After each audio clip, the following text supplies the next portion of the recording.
Hey my people, how you doing? I hope you're having a damn good day. This is episode number 11 of the AC Milan career mode, and we're hopping on straight into the midfield departments. As you can see right here, we are trying to make Marcelo a midfielder, trying to just, you know, get by until we can eventually sign our midfielder. I haven't really come up with a great signing just yet, one that will suit our team, one that will fit our system. But for the meantime, Marcelo, he's going to have a bit of a role to play in the midfield, and I think even if we're talking realistic terms, I think that's a great option to have because, I mean, I've read multiple reports of Marcelo potentially playing in the midfield on multiple different occasions, and I think his overall game, as he's gotten a bit older now, can't run up and down the flanks as much or as fast as what he used to. I think his overall game suits the midfield position a bit more. So we're going to use him as a midfielder from now on. Obviously, he can fill in as a left back from time to time, but I'm not opposed to having him as our midfield option. So, yeah. And some unfortunate news is Cagliari did have an injury. Zlatan absolutely murdering somebody on the field. Zlatan doing Zlatan things, of course, and eventually we do get that elusive goal with Eden Hazard tapping it home for a 1-0 lead and then getting the second shortly after. 31 minutes gone by and we're up 2-0.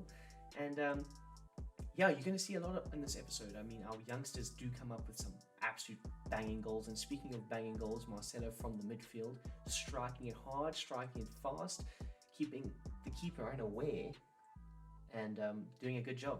But yeah, back to the youngsters. Our youngsters do come up big in this one. We have got some absolute talents on our hands. Cagliari stood no chance, but they did come out firing in the second half, firing off multiple opportunities, multiple attempts early on. But unfortunately, it just wasn't meant to be. We do bring on Florenzi to play in the midfield. Of course, we are making midfield plans here, as Florenzi is definitely not suited to play in the midfield. And we also brought on Umtiti for Romagnoli. I do have a few question marks about Romagnoli, I must say. Like his defensive awareness sometimes is just not there. And he also tends to just irritate me because his aggressiveness is also not that great. So, I don't know, he might not be a centre-back for the future, but he is a decent centre-back to have in the team for now. Great goal there by Zlatan Ibrahimovic as he comes off for Moretti, Thomas Moretti, of course, who didn't do much in this game. Cagliari do end up grabbing a late consolation goal, but it was far, far too late for them to try and do anything in the game. It did suck though that we gave up a clean sheet so late on in this game, because as you know, I am trying to keep as many clean sheets as possible. So yeah, it was a bit tough to handle, but at least we got all 3 points.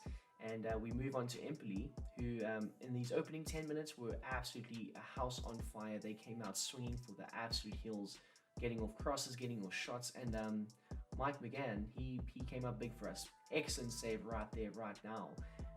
Just brilliant. Absolutely fantastic from him. He's not happy with our defense, I must say. But speaking of defense, Marcelo, bang, bang, bang, wins it back high up the field, passes it to Moretti. Moretti fires it into the goalkeeper. But Salamakis, I lied, not Salamakis, Castellio, he's there to header one home. And yeah, another game where we get off to a good start, at least, you know. I always think, you know, scoring the first goal is the most important thing, and we did that right there. So, yeah. I also thought that should have been a potential handball, but I'm glad it wasn't given because it allowed me to produce this absolute rocket with D'Angelo, who, boy oh boy, this kid scores screamers. This kid scores absolute screamers. He bagged a brace in the previous episode. He proved to me that he deserved to be in the starting lineup, so I did give him a chance against 20th placed Empoli, and my oh my, did he produce a moment of magic. Look at that camera. You know, when the camera angles swing like this, it's always greatness in the making, and that's a beautiful goal. Absolute beautiful goal. Moretti, D'Angelo, Youth Academy, it's producing crazy, crazy things. And Empoli, they do find a way back into the game. 2-1 now, and things are getting a bit tight. We do bring on Umtiti just for a little bit of defensive surety going forward. There's only 14 minutes left in the game, but you know, things can happen in FIFA 22. No defense is ever safe, doesn't matter who you have in the defense.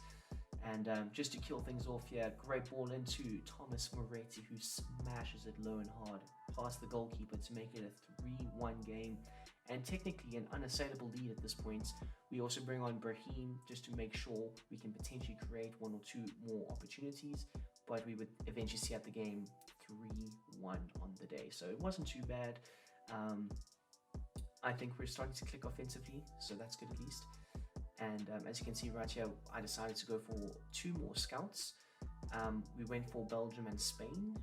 Those are the 2 areas who I'm going to try and get talent out of.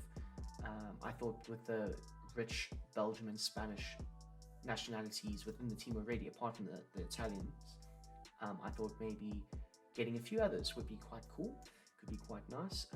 Of course, we've already got Eden Hazard, we've got Brahim, all those great players. So why not try and find other talents just like them?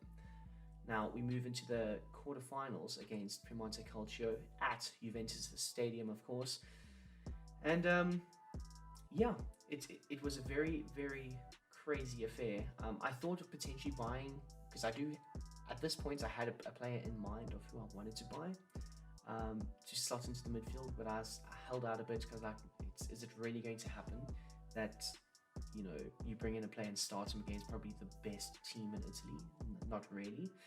And we did ride our luck a bit, as Juventus's first goal was ruled out for a handball in the build-up to the goal. So we did get somewhat lucky, and Juventus it was very much a back and forth game, because in this moment in time, Juventus were literally throwing bodies at the ball and trying to just get every man behind the ball, and then momentum swung in their favor, and Rabiot's got a habit of scoring goals against me in this career mode, I'm not going to lie, and he puts him up late on in the game. And at this moment in time, I was like, we're probably going to get kicked out of the Coppa Italia, and it's a competition I'd really like to win. But Thomas Moretti comes up with the absolute biggest goal so far in the career mode, definitely so far in his career, as he nets a very, very, very late goal to tie the game and send it to extra time. And just into extra time, I was so defeated after that goal. Again, Adrien Rabiot coming up big for Juventus, putting Mike McGann on his ass and slotting it into an open net. And it was so frustrating, because it's like, now I've got less time to try and make things happen. And Eden Hazard this time shows his quality, shows his class, shows why he's in the team, shows why we brought him into the team. Massive goal for him, tying it up again just before the half-time interval in extra time. And at this moment in time, I was like, Juventus are definitely going to score here.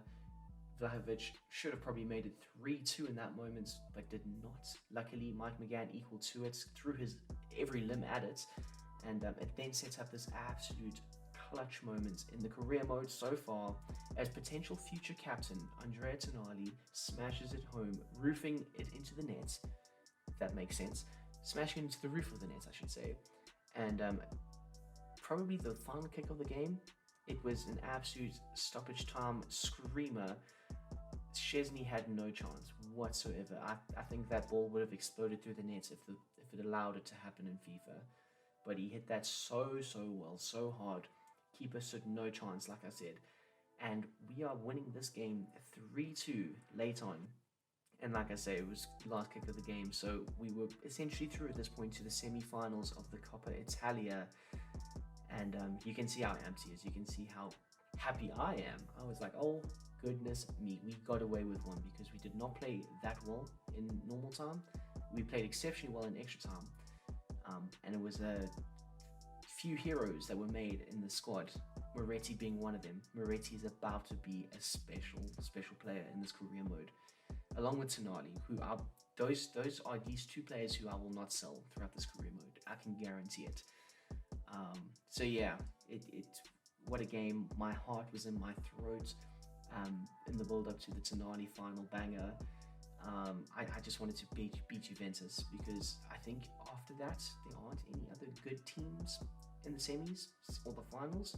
So yeah, but we are going to end things off right here, right now. I hope you've enjoyed it. Hit the like button down below, hit the sub button if you're new to the channel, and of course guys, I hope you have a damn great day.